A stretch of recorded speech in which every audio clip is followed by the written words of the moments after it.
जो मोटी राजनीतिक समझ बनती है कि जो मुसलमान वोट टूटने का थोड़ा बहुत डर था, मैं तो मानता नहीं था कि मुसलमान वोट ज्यादा टूटेगा, लेकिन फिर भी एक गठजोड़ बना है तो उसमें टूट सकता था कुछ न कुछ। जैसे मुर्शिदाबाद में टूट सकता था, मुर्शिदाबाद जो बहुत ज्यादा मुस्लिम बहुल इलाका है, वो अब डर पूरी तरीके से समाप्त हो गया है।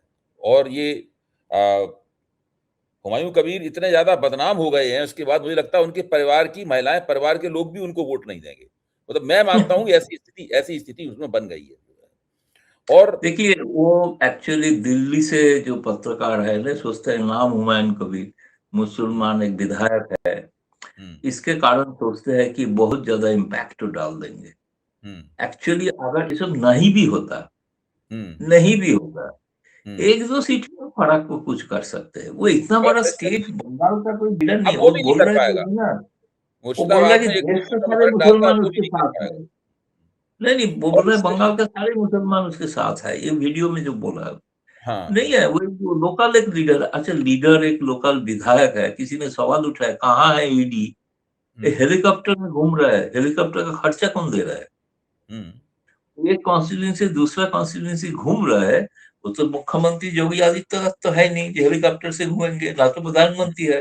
एक हम्म विधायक, एक छोटी सी पार्टी खुला, उसके हम्म पास इतना पैसा आ गया कि हेलीकॉप्टर लेके वो घूम सकते। हम्म तो अभी इसके ऊपर तो इंक्वायरी होने से पता चल जाएगा उसके हेलीकॉप्टर का पैसा कौन दे रहा है, उसका हम्म तेल कौन भर रहा है ना? हम्म इतना पैसा तो होना नहीं चाहिए हुमायूं कबीर के पास। अगर कुछ गलत तरीका है पैसा तो उसके ऊपर इंक्वायरी होना चाहिए।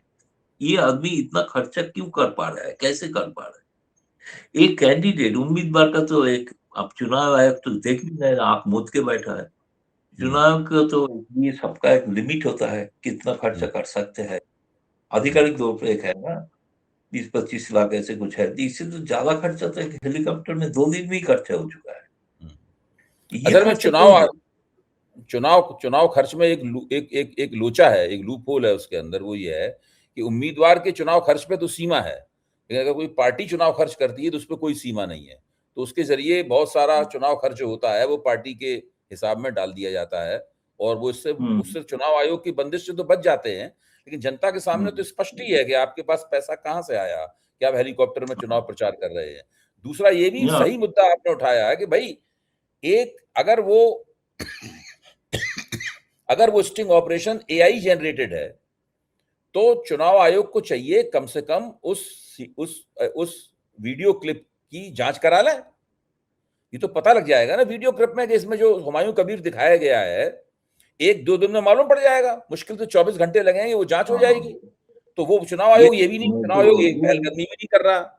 उसके बाद भाजपा खुद मैं भी उसका चुनाव खंडन नहीं कर मैं रही। तो ये कहूंगा चुनाव आयोग प्रधानमंत्री दफ्तर का भावमूर्ति भी नीचे ला रहा है। प्रधानमंत्री का दफ्तर का नाम आ गया, जिसको उन्होंने अपॉइंट किया है, उसका छवि खराब क्यों कर रहा है चुनाव आयोग? बिल्कुल बिल्कुल।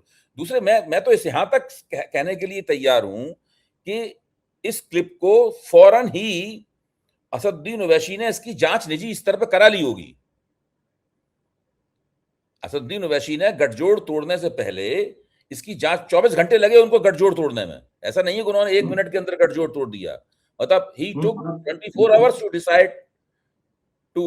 हाँ, हाँ, तो कि आज वो अब सुबह इसमें किया, अब आज आज सुबह उन्होंने ट्वीट किया, आज सुबह ट्वीट किया। ट्वीट किया। तो इसका मतलब है कि हम्म, उन्होंने उसकी जांच करा ली होगी निजी किसी अपने एक्सपर्ट से, और समझ गए होंगे कि ये जो क्लिप जेन्युइन है है, ये फर्जी नहीं है।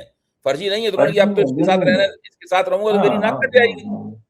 या उसका बयान देखिए, बयान में क्या बोला? बयान में बोला जी इस तरह का लोगों के साथ हम जोड़ नहीं सकते हैं, आगे नहीं सकते। ये भी देखिए बोला ना।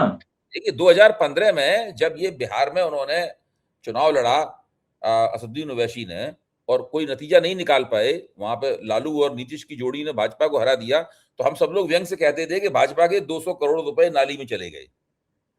हम लोग इस वक्त आपस में बातचीत में ये कहते थे। तो उनकी बड़ी मुश्किल से उस इमेज से असदुद्दीन ओवैसी ने कुछ छुटकारा पाया है। अब वो दोबारा फंस जाते अगर हुमायूं कबीर के साथ में, तो उनकी इमेज का फिर से कबाड़ा हो जाता है। इसलिए ठीक ही किया, वो अलग हो गए मेरे ख्याल से। हम्म, अपना असदुद्दीन ओवैसी कोई बंगाल के मुसलमानों पे कोई असर छोड़ पाएंगे। आपने ठीक ही कहा कि जो उर्दू बोलने वाले मुसलमान जहां पे हैं वहां पे तृणमूल कांग्रेस का जबरदस्त काम है, और बाकी सारे मुसलमान तो असदुद्दीन ओवैसी की इस तकरीर को सुनते भी नहीं होंगे ठीक से, मतलब उनका उनका उनके लिए कोई बात तो नहीं है। तो ममता बनर्जी का मुसलमान वोट तो अब बहुत सॉलिड हो गया उनके पक्ष में। इसमें ये जितने बिल्कुल भी काटने का, आप देखिए और भी स्थिति बदलेगा, क्योंकि हाँ, सोमवार को सुप्रीम कोर्ट में दोबारा एक हियरिंग है, हुँ, जिसमें जो ट्राइब्यूनल हुँ, जिसमें लोगों का फैसला हो रहा है, हुँ, ये तो साबित हो चुका है कि चुनाव आयोग गलत काम कर रहा हुँ, है। क्यों साबित हुआ? हुँ, का एक विधायक का उम्मीदवार, वो नाम हुँ, मुसलमान है, उसको नाम डाउटफुल लिस्ट में डाला गया था। हुँ, उसके बाद ट्राइब्यूनल में जाके उसको मिला वोटिंग राइट। तो हुँ, चुनाव आयोग जो मनमानी कर रहे थे, ये तो एक केस से ही साबित हो गया है। हुँ। आप तो कोई, आप जैसे कहा जाता है ना कि चावल पक्का है कि नहीं पका है, तो एक हाँ, वो एक ही दो हांडी का दो से एक पता चावल चल से ही जाता मालूम है, पड़ जाता है। मालूम चला जाता है। तो ये तो एक चावल से उम्मीदवार को ट्राइब्यूनल से लेना पड़ा है परमिशन चुनाव हुँ, लड़ने के लिए, तो चुनाव आयोग गलत किया था। हुँ, दूसरी बात है, आज तक देखिए किसी नेशनल पेपर में फ्रंट पेज में खबर है हुँ, कि ट्राइब्यूनल ने अभी तक सिर्फ 2 बंदा को दिया है वोटिंग राइट, हुँ, बाकी को दे ही नहीं पाया, क्योंकि हुँ, इसका ऑफिस कहाँ है किसी को पता नहीं है, हुँ, कभी जगह नहीं है, कहाँ पे लोग कतार में खड़ा है अपने हुँ, आप को सिद्ध करने के लिए। हुँ, जो कतार में खड़ा होकर जो वोटिंग राइट लेके वापस आ रहा है ना, वो हुँ। उसको सोच रहा है कि वो बीजेपी को वोट देगा।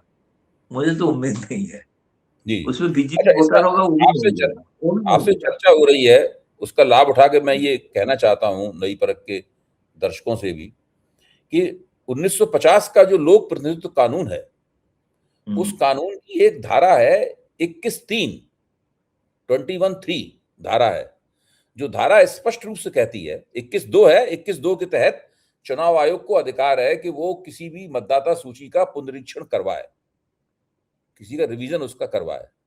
लेकिन 21(3) ये स्पष्ट रूप से कहती है और वो मैंडेटरी है, अनिवार्य है कि अगर किसी भी तरीके से वो पुनरीक्षण पूरा नहीं हो पाता है, तो जो पुरानी मतदाता सूची है उसके आधार पर चुनाव होगा।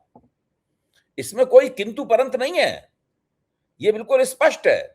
और अभी तक जितनी भी चर्चा मैंने सुनी है, बंगाल में मतदाता सूची ने अंतिम रूप नहीं लिया है, जबकि नहीं दे रहा है। उनके जो नामजदगी के दिन से पहले मतदाता सूची फ्रीज हो जाना चाहिए, और नामजदगी के हम्म, दोनों दिन खत्म हो चुके हैं।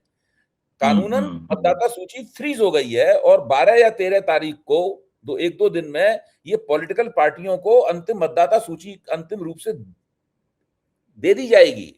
और वो और लोक प्रतिनिधित्व कानून ये भी कहता है, पीपुल्स रिप्रेजेंटेशन एक्ट ये भी कहता है कि एक बार जब मतदाता सूची फ्रीज हो गई, तो उसमें से एक भी वोट ना काटा जा सकता है और ना उसमें से निकाला जा सकता है। कोई भी आदेश दे, असंभव है, उसी मतदाता सूची के ऊपर चुनाव कराना होगा।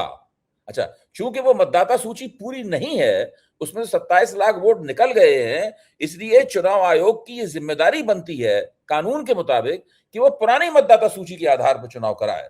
लेकिन देखिए, इस कानून को इन बातों की कोई परवाह नहीं कर रहा है। चुनाव आयोग मनमानी कर रहा है और यहां तक कि हम्म, अदालतें भी उसको ये मनमानी करने दे रही हैं। अदालतें भी उसको ये हम्म। मनमानी करने दे रही हैं, तो ये बहुत हमारे नहीं, तो लोकतंत्र का इसलिए बड़ा दुर्भाग्य है। उस दिन एक चर्चा में ये बात आई थी कि जी। 1975 में आपातकालीन के दौरान जबलपुर का जो केस है, जिसमें जस्टिस भगवती, हुँ, वो राइट को हरण कर दिया था, फंडामेंटल राइट, उन्होंने उसे पक्ष में राय दिया। हुँ, 30 साल बाद उन्होंने स्वीकार किया मैंने वो गलती किया, हुँ, 30 साल बाद। हुँ, तो ये जो राइट, आप देखिए, आपने जिक्र जिसको कर रहा है 21(3), मैं बोल रहा हूँ आर्टिकल 325, हुँ, जिसमें कहा गया था कोई जेन्युइन सिटीजन को आप वोटिंग राइट से रिलीजियन, कास्ट, किसी अन्य कारण से आप हुँ, बाहर नहीं कर सकते हैं। नहीं निकाल सकते।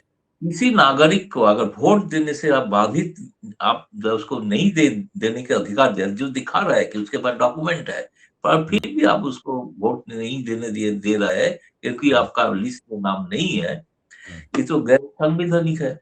हुँ, चुनावी आयोग है, अगर एक भी वोटर, मैं तो 27 लाख का छोड़ दीजिए, मैं एक वोटर का बात बोल, हुँ, एक वोटर अगर बाहर रहेगा तो चुनाव ठीक नहीं है। और वो इसलिए 27 लाख आपने वोटर जो कहा, टीएमसी के वोटर अगर नहीं वो है। नहीं, आज जो है स्थिति, आपने जो कहा यस, ये टाइम नहीं है करने का, इसलिए पुराना स्थिति में वोट कर दो। वोट कर जो दो। पुराना स्थिति में ऐसे है कि बहुत लोगों ने तो फर्स्ट फेज में जो हुआ था, जिसमें 8 लाख वोटर को बाहर किया गया था, हम्म, मोटे तौर पे उसमें ज्यादा शिकायत नहीं था। उसमें हम्म, मुस्लिम भी गए, मथुरा भी गए, राजवंशी गए, आदिवासी भी बाहर है। हम्म, लेकिन हम्म, उसमें जो ये हुआ था कि हम जो जो मर गए थे, जो दूसरी जगह चले गए थे, ये बहुत संख्या बहुत ज्यादा था, करीब 50 लाख का आसपास रहा। वो हम्म, जेन्युइन था, लेकिन ये जो देखा चुनाव आयोग, अरे ये तो ममता बनर्जी का फेवर में चला जाएगा, हम्म, इसलिए सेकंड फेज आया, माइक्रो ऑब्जर्वर आया, बहुत कुछ बाहर से जजेस है, ताकि हम्म, बाकी जो सूरत है इससे भी बाहर करो लोगों को। हम्म, ये जो जबरदस्ती कर रहे हैं, ये हम्म, जबरदस्ती के कारण हम्म, जो भी ममता का सूची रहेगा, वो हम्म, 6 करोड़ 64 लाख ना ऐसे कुछ है प्रेजेंटली, अगर सुप्रीम कोर्ट मंडे तक कुछ बढ़ा भी दिया है, हाँ, इसमें हम देखेंगे 3 करोड़ से ज्यादा लोग चुनाव मैदान में आके वोट करेंगे उस दिन। हम्म, ज्यादा से ज्यादा मैं मान रहा हूँ 90% तक वोट करेंगे, क्योंकि हम्म, इसके खिलाफ एक रोष है। हम्म, 2008 में 9 में पंचायत चुनाव ने सीपीएम ने 30% लोगों को वोट नहीं देने दिया था। हाँ, उसका रिएक्शन में हम्म, 2009 का चुनाव में, लोकसभा चुनाव में ममता बनर्जी को सबसे पहले कामयाबी मिला, सीट बढ़ा। उसके हम्म, बाद 11 में हम्म, वोट का अधिकार हरण करने का, आप बोलेंगे तो बिहार में हुआ है, तब तो कुछ नहीं किया। ये हम्म, बात सही है। बिहार हम्म, का गरीब जनता, ये बड़े आदमी ऐसे ही, वहां के जातिवाद है, ऊंची जाति का अत्याचार है, बहुत दिनों को डरते हैं बड़े आदमी से, नहीं लड़ पाते। बंगाल का हर गरीब आदमी अपना अधिकार के बारे में सचेतन है। अगर हम्म, उसको वोट नहीं देने देंगे, जो घर में काम भी करती है, हम्म, वो भी गुस्सा करती है। आज दिल्ली में देखिए, कोई बंगाली काम वाली आपको मिलेगा नहीं, सब हम्म, चला गया।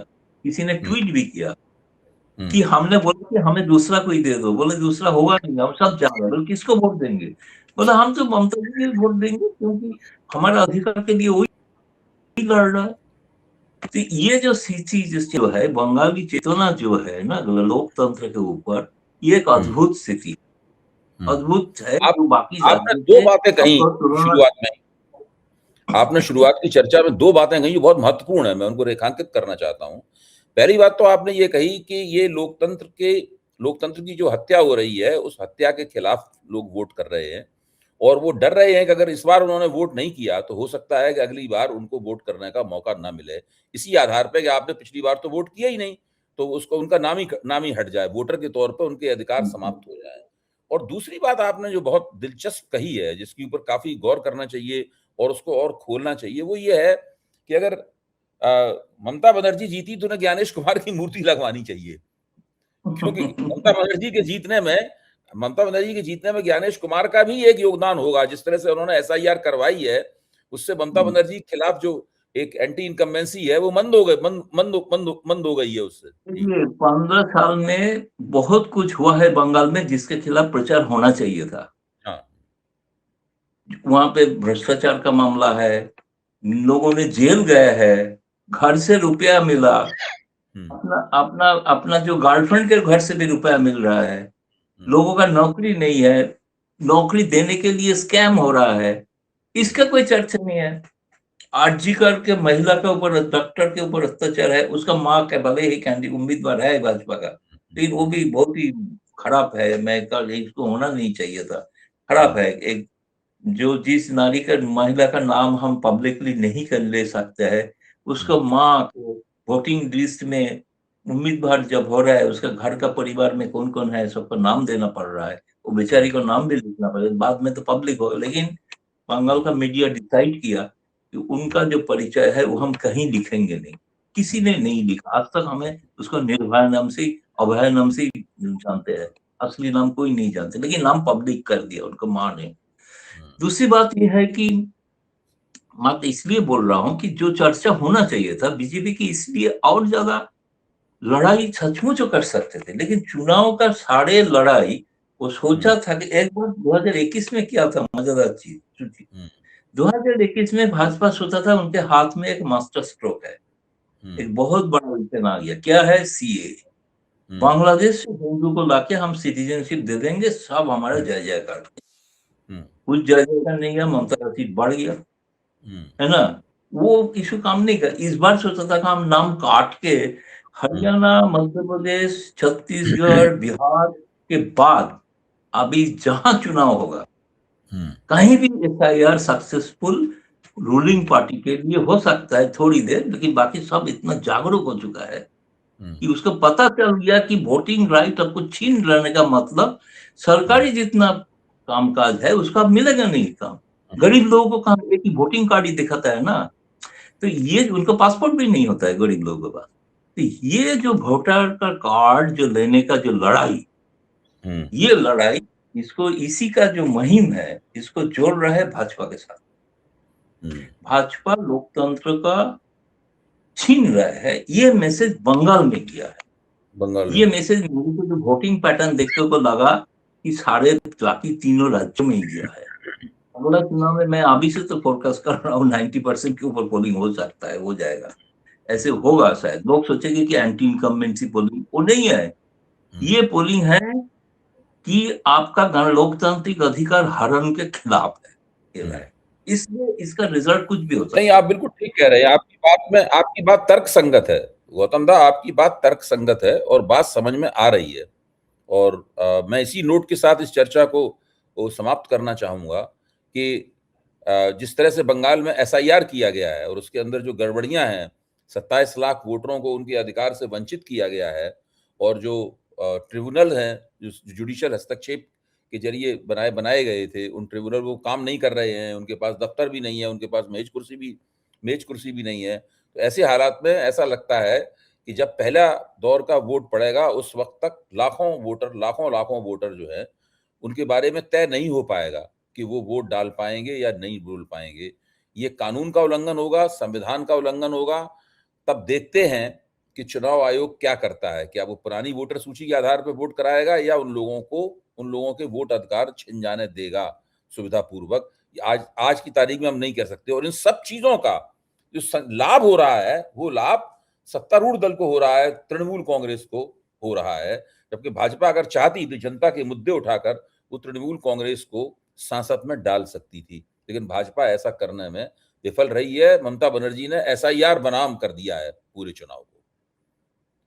बहुत बहुत धन्यवाद दादा, बहुत अच्छा विश्लेषण रहा। कल का विश्लेषण भी बहुत शानदार था, मुझे लगता है आज का विश्लेषण भी बहुत अच्छा है और मुझे जरूर दही कड़क के दर्शक उसको पसंद करेंगे।